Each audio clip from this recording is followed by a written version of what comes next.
사랑하는 성도 여러분, 하나님께서 세상에 교회를 세우신 목적이 있습니다. 그것은 바로 영혼 구원입니다. 우리 교회 주변에 이제 아파트 입주가 연말이 시작되는데 우리에게 보내주신 영혼을 잃어버리지 말고 하나님께 함께 나아가는 구원에 이르는 일에 함께 쓰임받을 수 있기를 주의 이름으로 축복합니다. 지난 목요일과 금요일에 전도 부흥회를 했는데요, 저도 큰 도전을 받았습니다. 여러분, 우리가 가는 곳이 전도의 현장이고 우리가 만나는 사람이 전도의 대상자입니다. 왜냐하면 하나님이 나를 거기에 있게 하시고 하나님이 나를 그분을 만나게 하시기 때문입니다. 오늘 여러분이 이 자리에 하나님을 예배하는 것 역시, 여러분이 있는 처소에서 하나님을 예배하는 것 역시 하나님께서 하나님을 예배하도록 그렇게 환경과 믿음의 복을 주신 줄로 믿습니다. 하나님을 알되 여러분 피상적으로 알기를 원하지 않습니다. 하나님을 깊이 알 수 있기를 원합니다. 어느 날 아인슈타인이 이웃의 저녁 초대를 받아서 이웃집에 가게 되었습니다. 아인슈타인을 본 이웃집 중학생 딸이 그에게 이런 질문을 합니다. 할아버지는 무슨 일을 하는 사람이에요? 그랬더니 아인슈타인이 이렇게 답합니다. 할아버지는 물리를 공부해. 그랬더니 이 소녀가 깜짝 놀란 표정으로 아인슈타인에게 말합니다. 할아버지 아직도 물리 공부하세요? 전 작년에 끝냈는데. 하늘 정원의 아름다운 꽃이 되고 싶다라는 책에 실린 예화입니다. 이 책의 저자 이재기 목사님은 이렇게 썼어요. 소녀와 과학자가 동일하게 물리라는 단어를 언급했지만 그것이 같다고 생각하는 사람이 있을까요? 적어도 깊이의 차원이 다르지 않겠습니까? 똑같이 호흡하며 산다고 해서, 하나님을 믿는다고 해서 그것이 다 같은 삶이요 신앙이라고 말할 수는 없을 것입니다. 여러분, 피상적인 하나님과의 만남이 아니라 정말 영혼의 만남, 깊이 있는 만남이 있기를 주의 이름으로 축복합니다. 예배를 구경하는 구경꾼 되지 마시고 예배 가운데 하나님을 깊이 만나는 은혜가 있기를 주의 이름으로 축복합니다. 이를 위해서 여러분 성령 충만함을 사모하셔야 됩니다. 아멘. 왜냐하면 하나님의 깊은 것을 아시는 분은 오직 성령님 뿐이시거든요.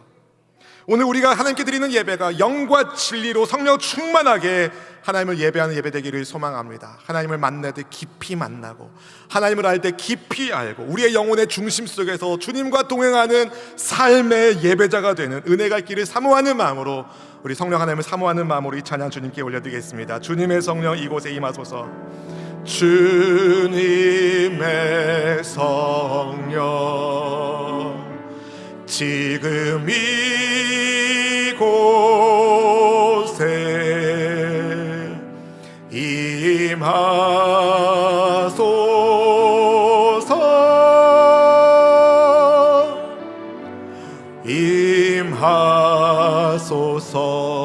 주님의 성령 이곳에 임하소서. 주님의 성령 지금 이곳에 임하소서.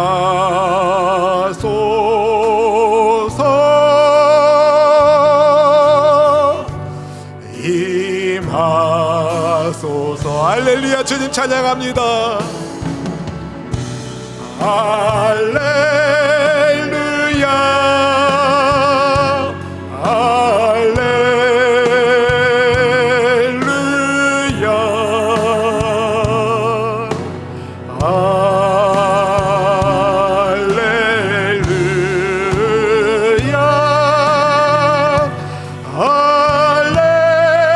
할렐루야. 주님의 성령 이곳에 임하소서. 주님의 성령 지금 이곳에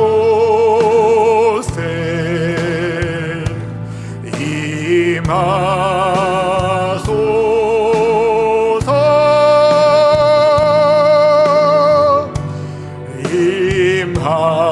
임하소서. 할렐루야, 할렐루야,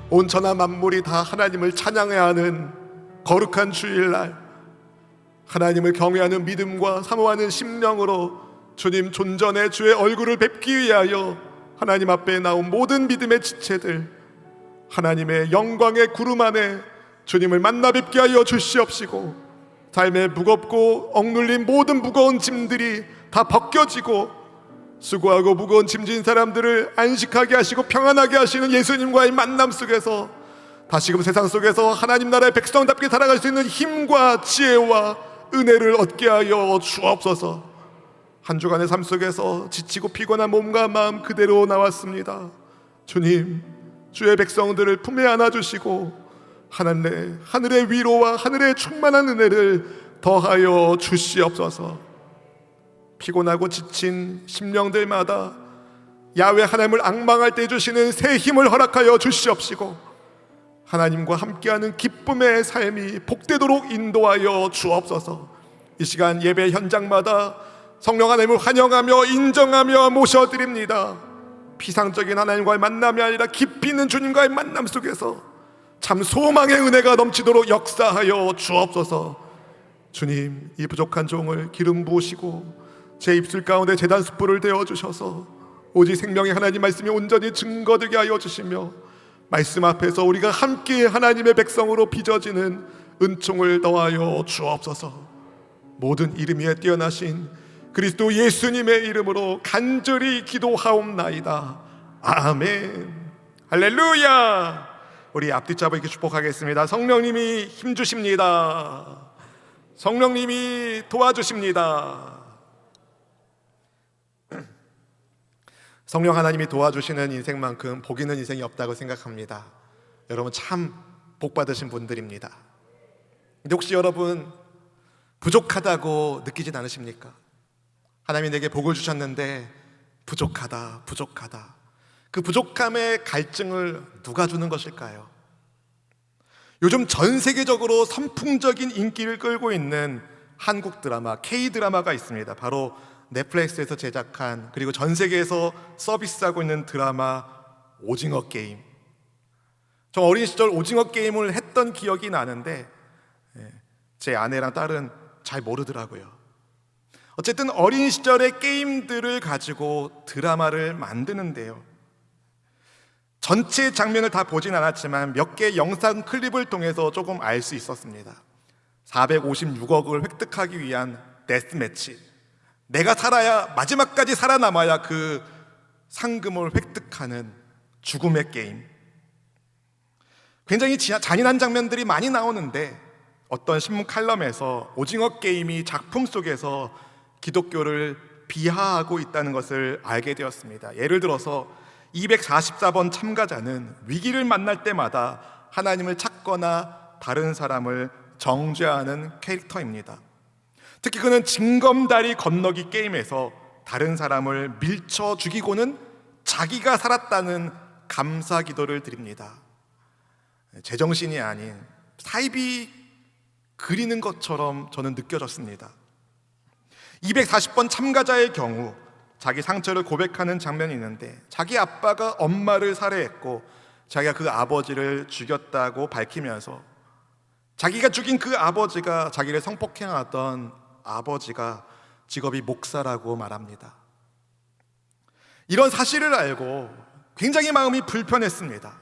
드라마상에서 그려진 왜곡된 기독교인들의 모습, 저는 기독교인이라고 생각하지 않지만 세상 사람들이 생각하는 왜곡된 기독교인들의 모습 때문에 혹시라도 교회를 오해하고 구원의 예수님 복음을 외면하게 될 사람이 있지 않을까 하는 걱정이 되었습니다. 그러면서 고민이 되었습니다. 마치 돈이 우상이 되어 있는 거대한 오징어 게임 같은 세상에서 우리가 살고 있지 않나. 거대한 오징어 게임 같은 이 세상에서 정말 하나님을 믿는 참 성도로서 우리는 어떻게 살아야 될까?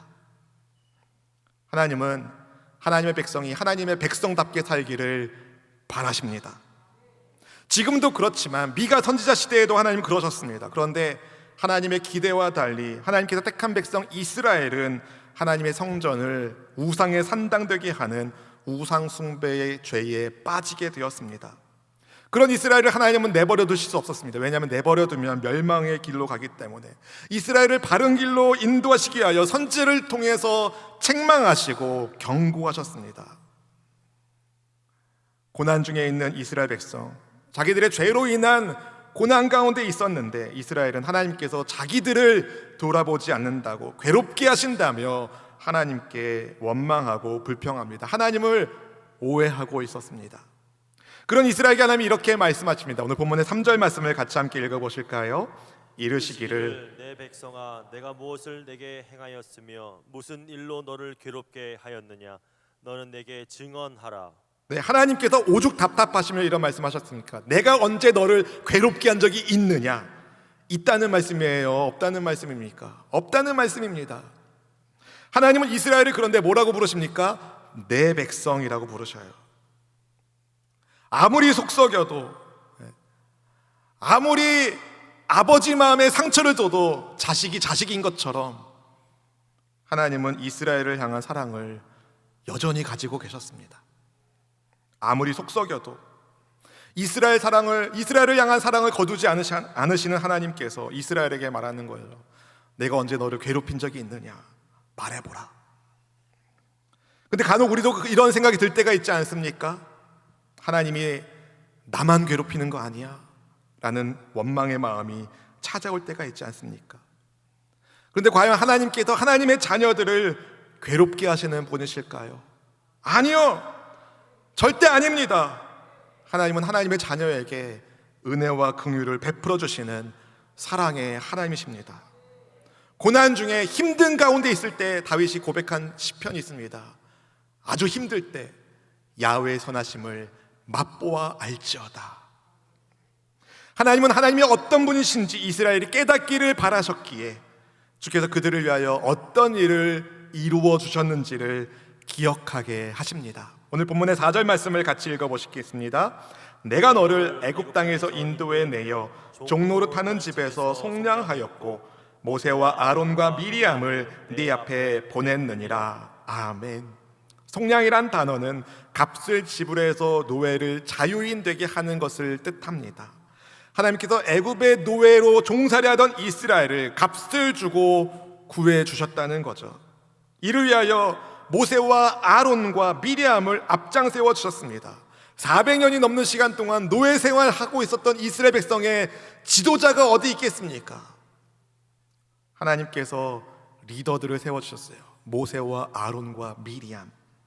모세는 이스라엘의 출애굽을 정말 앞장서서 열어낸 주도한 하나님의 사람입니다. 아론은 말을 잘 못한다며 하나님의 부르심에 주저하던 모세에게 하나님께서 모세의 대변인으로 세워주신 초대 제사장입니다. 미리암은 누구입니까? 모세의 누이인 미리암은 홍해를 건넌 이스라엘 백성들이 하나님을 찬양하도록 이끈 여선지자였습니다. 이스라엘의 지도자가 없을 때 하나님이 지도자를 세우셔서 이스라엘을 출애굽하도록 인도하여 주신 것이죠. 하나님은 이스라엘을 그렇게 종살이하던 이스라엘을 구원해 주셨을 뿐만 아니라 그들이 안전하도록 보호하여 주시기도 하셨습니다. 구원만 해주신 게 아니라 안전하도록 지켜주십니다. 본문의 5절 말씀을 같이 읽어보실까요? 내 백성아, 너는 모압 왕 발락이 꾀한 것과 부올의 아들 발람이 그에게 대답한 것을 기억하며 시딤에서부터 길갈까지의 일을 기억하라. 그리하면 나 야훼가 공의롭게 행한 일을 알리라 하실 것이니라. 아멘. 약속을 땅에 향해 가던 이스라엘을 대적하기 위하여 모압 왕 발락이 발람에게 이스라엘을 저주해달라고 요청했습니다. 그때 발람은 이스라엘을 저주하지 못했습니다. 왜냐하면 하나님이 그 입을 막아주셨거든요. 이스라엘을 보호해 주시기 위해서. 시딤에서부터 길갈까지에 이른 여호수아 3, 4장 사건입니다. 바로 이스라엘이 요단강을 건너는 사건입니다. 하나님의 기적으로 요단강을 건넌 이스라엘은 길갈에서 할례를 행합니다. 그때 하나님은 이스라엘 백성들에게 몸의 할례를 하게 함으로써 그들이 더 이상 수치스러운 애굽의 노예가 아니라 하나님과 언약을 맺은 언약 백성인 것을 천명하셨습니다. 이처럼 하나님은 노예로 굴복하고 속박되었던 이스라엘을 자유하게 구원해 주셨고 홍해를 건널 때에도, 광야길에서도, 요단강을 건널 때에도 이스라엘과 동행하여 주셨습니다. 이스라엘을 공격하고 대적하는 무리들로부터 그들을 안전하게 지켜주시고 보호해 주신 분은 하나님이셨습니다. 그분이 저와 여러분도 보호해 주고 계신 줄로 믿습니다. 하나님은 단 한 차례도 하나님의 백성들을 돌보시는데 소홀하신 적이 없으십니다. 따라서 이스라엘은 하나님을 원망하거나 하나님께 불평해야 할 이유가 전혀 없었습니다. 문제는 이스라엘에게 있었던 것입니다. 그들이 하나님께서 주신 은혜와 언약을 잊어버리고 우상 숭배에 빠진 겁니다. 그런 이스라엘을 하나님이 가만두실 수 없는 거예요. 더러운 진흙투성이의 몸으로 식탁 자리에 앉으려는 아들을 본 어머니는 얼른 씻고 나가라고 하죠. 우상 숭배로 온통 더러워진 이스라엘 백성들을 하나님은 씻기셔야만 했습니다. 그런데 이스라엘은 그게 싫다고, 왜 나를 괴롭히냐고, 내 몸은 내가 알아서 닦을 테니 건드리지 말라고 오히려 우상에게 자기 몸을 맡겼습니다. 그런 이스라엘 하나님이 어떻게 가만히 내버려 둡니까? 몽둥이를 들어서라도 몸을 씻고 건강하게 살도록 그렇게 해주어야 진짜 그 아들을, 그 딸을 사랑하는 아버지가 아니겠습니까? 여러분, 우리도 인생에서 어려운 고난과 아픔을 겪을 때가 있습니다. 그러나 그것은 하나님께서 우리를 괴롭히려고 하시는 것이 아닙니다. 하나님이 내게 먼저 어떤 은혜를 베풀어 주셨는지, 구원의 은혜를 베풀어 주셨는지 기억하시기를 바랍니다. 지금까지 나를 인도하신 분, 그분이 나의 하나님이신 것을 잊지 않기를 바랍니다. 때로는 이해되지 않을 겁니다. 힘도 들 겁니다. 그러나 여러분, 그때 오히려 우리를 돌보아 주신 하나님이 나와 함께하고 계시다는 사실을 잊지 마세요. 그분을 붙잡으세요. 그분께 도와달라고 외치세요. 그분이 반드시 우리를 붙잡아 주시고 회복시켜 주실 것입니다. 그런데 하나님께서 이렇게 안타까운 마음으로 주께서 이스라엘 백성들을 얼마나 크신 사랑으로 돌아봐 주고 계신지를 말씀해 주셨을 때 이스라엘 백성들은 이상하게 반응합니다. 어떻게 반응하는지 6절 7절 말씀 같이 읽어보실까요? 내가 무엇을 가지고 야훼 앞에 나아가며 높으신 하나님께 경배할까? 내가 번제물로 1년 된 송아지를 가지고 그 앞에 나아갈까? 야훼께서 천천의 순양이나 만만의 강물 같은 기름을 기뻐하실까?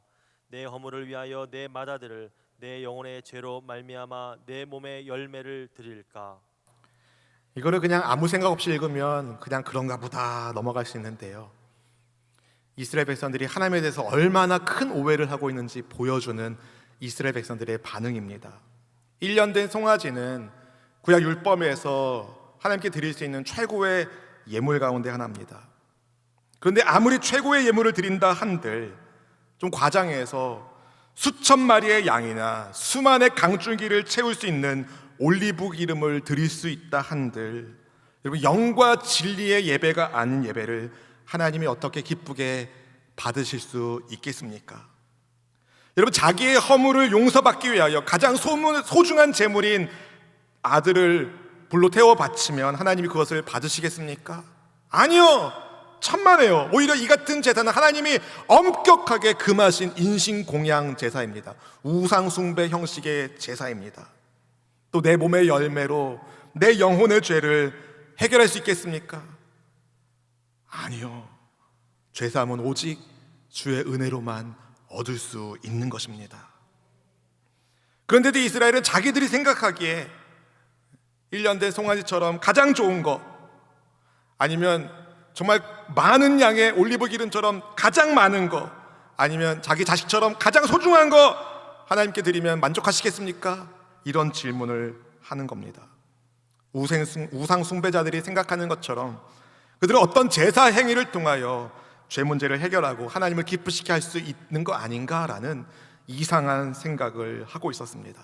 이것은 굉장히 심각할 정도로 이스라엘이 가나안의 우상 문화에 깊이 젖어 있다는 것을 보여줍니다. 하나님을 우상처럼 생각한 것이죠. 그래서 어떻게 하면 하나님께서 기뻐하신 예배를 드릴까가 아니라, 어떻게 하면 하나님께서 기뻐하신 예배를 드릴까가 아니라 우리가 이렇게 하면 하나님 만족하시겠습니까? 하나님 이렇게 하면 하나님 만족하시겠습니까? 이런 발칙한 질문을 던진 겁니다.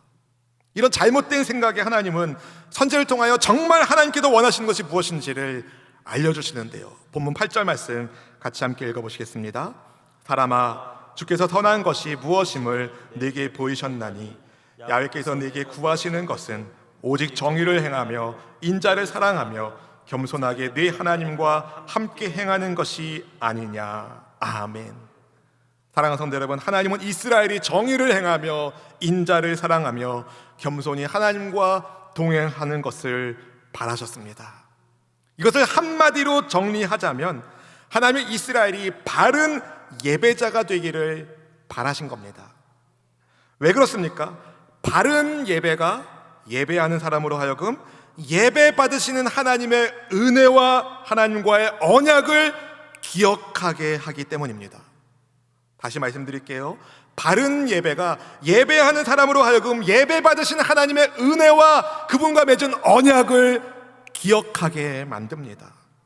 따라서 하나님의 은혜와 언약을 잊어버린 이스라엘 백성들이 회복해야 할 것은 예배였습니다. 우상의 예배가 아니라 하나님을 참되게 예배하는 예배 회복이 필요했습니다. 하나님이 오늘을 살고 있는 우리에게 바라시는 것도 크게 다르지 않습니다. 하나님, 우리가 하나님을 예배하는 바른 예배자가 되기를 바라십니다. 그렇다면 하나님께서 원하시는 예배는 어떤 예배이겠습니까? 여러 가지 이야기할 수 있지만 한 가지 말씀드리자면 시편 51편 17절 말씀을 같이 읽어보겠습니다. 하나님께서 구하시는 제사는 상한 심령이라. 하나님이여 상하고 통회하는 마음을 주께서 멸시하지 아니하시리이다. 아멘. 따라해 보실까요? 하나님께서 정말 원하시는 것은 진실한 마음이 담긴 예배입니다. 아멘. 진실한 마음이 담겨있는 예배를 하나님이 원하신 거죠. 이거 하면 받으실래요? 이거 하면 받으실래요가 아니라 정말 나의 진심이 담겨있는 예배를 하나님이 원하시는 겁니다. 이스라엘 백성이 놓치고 있는 것이 바로 그것이었습니다. 근데 여러분, 예배하는 성도의 진심이 어디에서 나타나겠습니까? 예배하는 시간, 예배하는 자리에서는 다 하나님을 진심으로 예배하는 것처럼 보입니다. 따라서 예배하는 성도의 진심은 저는 우리의 일상에서 나타난다고 생각합니다. 아무리 예배 시간에 눈물을 흘리고 하나님께 예배하는 모양을 갖추고 그렇게 해도 일상에 돌아가서는 여전히 세상 우상 숭배자들처럼 똑같이 생각하고 똑같이 행동한다면 하나님이 그 예배를 진심이 담긴 예배로 받으실까요? 아니면 가증한 예배로 여기실까요? 우리의 일상 속에 우리의 진심이 있습니다. 우리의 일상 속에 우리의 마음이 있습니다. 일상의 예배자로 하나님께서 기뻐하시는 참된 예배자로 살기 위하여 하나님께서 우리에게 구하시는 것이 무엇인지 조금 더 구체적으로 함께 살펴보면서 우리 함께 믿음의 결단을 말씀 앞에서 내릴 수 있는 은혜가 있기를 주의 이름으로 축원드립니다. 첫 번째, 하나님께서 우리에게 원하시는 것은 정의를 행하는 것입니다. 정의를 행하는 것입니다. 선지자 미가가 하나님께서 우리에게 구하시는 것이 오직 정의를 행하며 라고 말합니다. 여기서 말하는 정의는요, 단순히 사회 정의를 뜻하지 않습니다. 더 포괄적인 의미를 가지고 있습니다. 무슨 말씀이냐면요, 이 세상을 향한 하나님의 뜻을 받들어 섬기는 것, 이것이 정의입니다. 조금 더 쉽게 풀어서 설명하자면 하나님이 슬퍼하시는 것을 보면 슬퍼하고 하나님이 기뻐하시는 것을 보면 기뻐하는 것, 그것이 정의로운 삶입니다. 하나님께서 기뻐하시는 것은 우리는 더욱 적극적으로 기쁨으로 장려해야 됩니다. 그리고 하나님이 슬퍼하시는 것은 고쳐서 하나님의 기쁨이 되게 해야 됩니다. 사랑하는 성도 여러분, 하나님 보시기에 우리 안에 안타까운 모습은 없을까요? 일상에서 세상 사람들처럼 잘 살고 있지만 예배 시간에만 하나님을 예배하는 하나님 나라 백성인 것처럼 살고 있지 않습니까? 내 삶의 모든 영역에서 하나님의 뜻을 받들어 살고 계십니까? 사람이 제일 중요합니다. 사람이 제일 중요합니다. 하나님께서 세상 만물을 창조하시고 가장 가치 있는 것으로 사람을 뽑으십니다. 한 영혼을 천하보다 귀하게 여기십니다. 그래서 하나님의 가치는 사람에게 있어요. 그런데 사람보다 돈이 더 중요해진 거대한 오징어 게임 같은 이 세상 속에서 우리는 무엇이 중요하다고 살고 있습니까? 사람이 중요합니다. 하나님이 원하시고 찾으시는 것은 바로 사람을 존중하는 마음인 것이죠. 우리가 전도하는 거, 선교하는 거, 구제하는 거, 사실 이 모든 것들이요 다 하나님의 형상대로 지음받은 사람들이 하나님의 백성답게 살게 하기 위한 것들입니다. 그것이 하나님의 정의를 세우는 것입니다. 바라기는 우리 가정, 우리 직장, 일터, 인간관계 속에서 하나님의 뜻을 받들어 섬기는, 하나님을 사랑하는 마음으로 이 일들을 감당하는 저 여러분 될 수 있기를 주의 이름으로 축원드립니다. 첫 번째가 정의를 행하는 것이고, 두 번째는 뭐겠습니까? 인자를 사랑하는 것입니다. 성경에서 인자하면 쉽게 예수님이 생각납니다. 예수님께서 자기를 가리켜서 인자라는 표현을 많이 쓰셨거든요. 근데 한국말은 똑같지만 전혀 다른 단어예요. 히브리어 단어 헤세드를 번역한 인자인데요, 헤세드는 사랑, 긍휼이란 뜻을 가지고 있는 단어입니다. 따라서 인자를 사랑하는 것을 영어 성경은 to love mercy, 자비를 사랑하는 것이라고 번역했습니다. 오리를 가자고 요청할 때 심리를 가주는 것, 그것이 인자를 사랑하는 겁니다. 자비를 베푸는 겁니다. 굳이 그렇게 하지 않아도 상대방을 위해서 해주는 것, 그것이 인자를 사랑하는 것입니다. 서로 인자를 사랑할 때 어떤 일이 벌어지겠습니까? 인자를 사랑할 때 어떤 일이 일어나겠습니까? 엄마, 나 목말라, 물 좀 갖다 줘. 그걸 듣는 엄마가 열이 확 납니다. 내가 너 물 따주는 사람이냐? 그게 아니라 인자를 사랑하는 딸이 엄마에게 찾아와서 엄마, 내가 뭐 도와드릴까요? 인자를 사랑하는 것이죠. 자기 일을 하고 있는 딸에게 물 한 잔 갖다 주면서 딸아, 뭐 도와줄까? 물어보는 것, 그게 인자를 사랑하는 것이죠. 오늘날 사람들이 서로에 대해서 너무 관심이 없어지는 것 같다는 생각이 드는 것은 착각일까요? 하나님은 우리가 하나님을 사랑하는 것처럼 이웃을 사랑하는 것을 바라십니다. 나만을 위한 삶이 아니라 이웃과 함께 기뻐하는 삶을 바라십니다.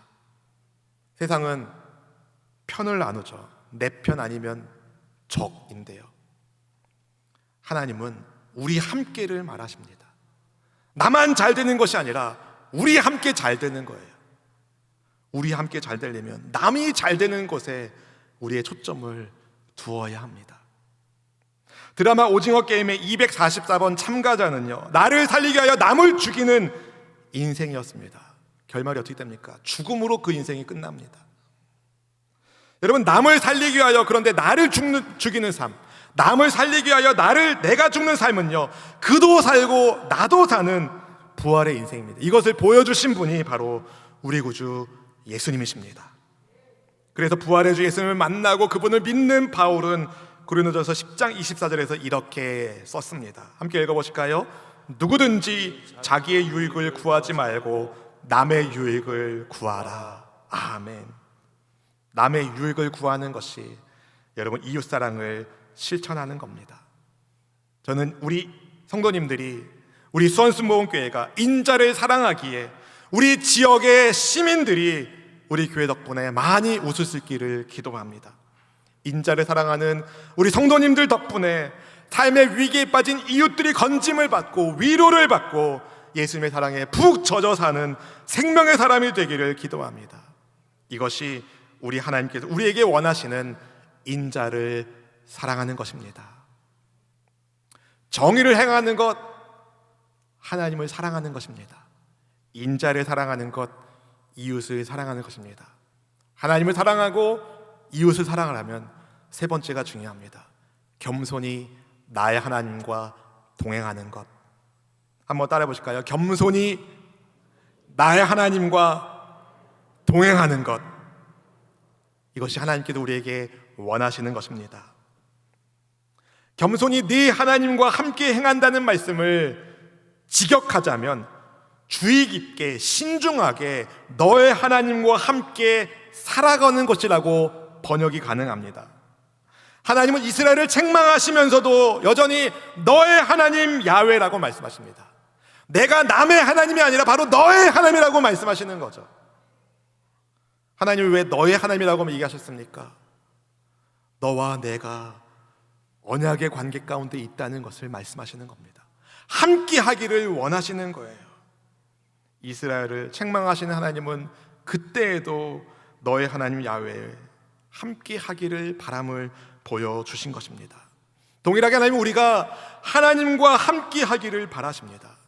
이를 위해서 우리는 겸손해야 됩니다. 왜냐하면 교만한 사람은 하나님과 동행하지 않고 동행할 수도 없고 오직 겸손한 사람만이 하나님과 동행할 수 있기 때문입니다.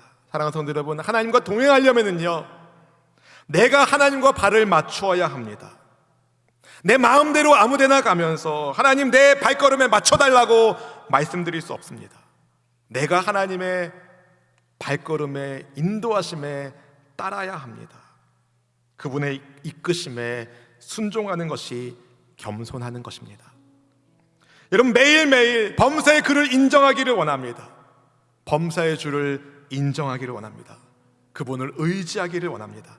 하나님이 나의 하나님, 창조주 하나님, 나의 주인이신 하나님, 범사의 그분을 인정하시고 겸손하게 그분의 이끄심에 순종하며 감사하기를 바랍니다. 내 인생 여정을 돌아볼 때에 지금까지 인도해 주신 주의 은혜, 주의 보호하심에 감사드리세요. 그렇게 우리의 우리의 일상이 하나님이 함께하는 거룩한 일상인 것을 기억하시고 기적의 일상인 것을 잊지 마시고 임마누엘의 은혜로 살아갈 수 있기를 바랍니다.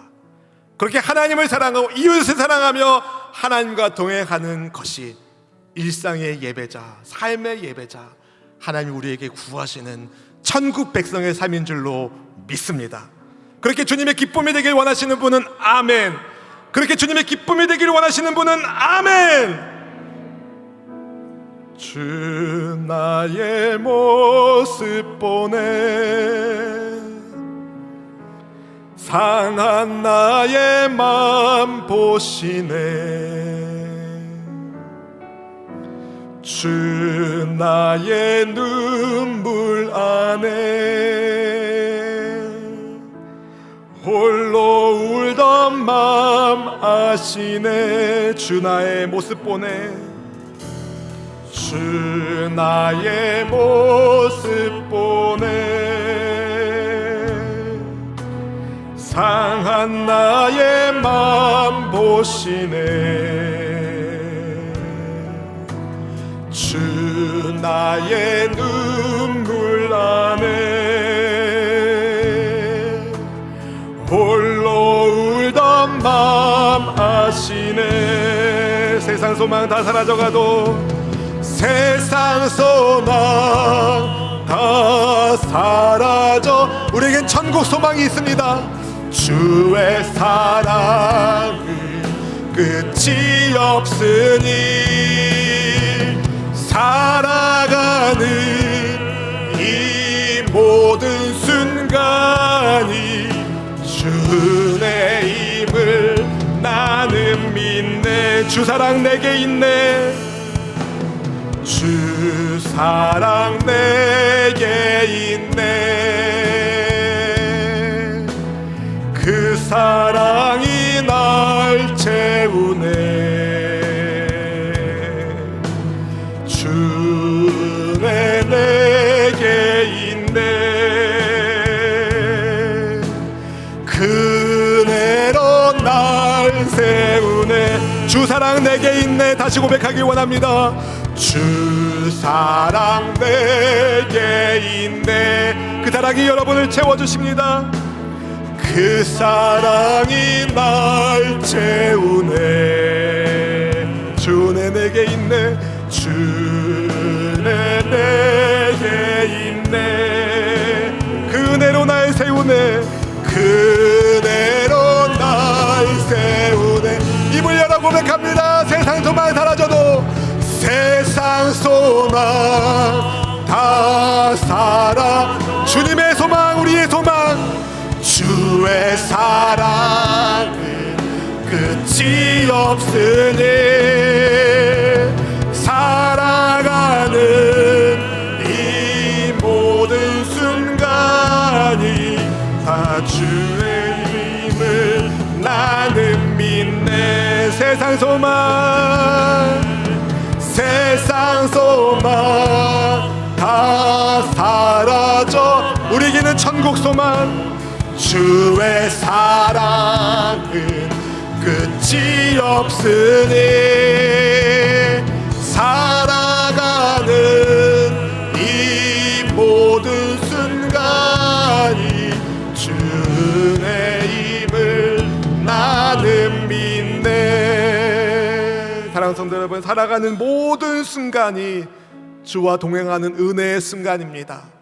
하나님과 함께하기에 하나님의 마음으로 세상 속에서 하나님의 백성답게 살아가고 소금과 빛의 사명을 감당하고 이웃을 하나님께로 인도할 이웃사랑을 실천하고 하나님의 뜻을, 하늘에서 이루어진 하나님의 뜻이 이 땅에 살아가는 우리에게도 비전이 되고, 그렇게 겸손히 우리 하나님과 함께 동행할 때에 주께서 우리에 앞서 하나님 나라의 문을 더 크게 열어주시고 크신 팔로 붙잡아 주시고 더 크신 능력으로 동행하여 주실 것을 믿습니다. 우리 함께 이 시간 믿음의 결단을 가지고 주님께 기도하길 원합니다. 하나님의 마음으로 이 세상을 살게 하옵소서. 주님이 기뻐하시는 일을 하고 주님이 슬퍼하시는 일을 어떻게 하면 하나님께서 기뻐하시는 것을 바꿀 것인지 고민하고 헌신하여 사람을 주님께로 인도하는 우리 모두가 되게 해달라고, 이웃사랑을 실제적으로 실천하는 삶을 살며 겸손히 나의 하나님과 동행하기를 결단합니다. 우리 성령 안에서 일들을 감당할 수 있게 해달라고 주여 한번 부르짖고 기도하시겠습니다. 주여.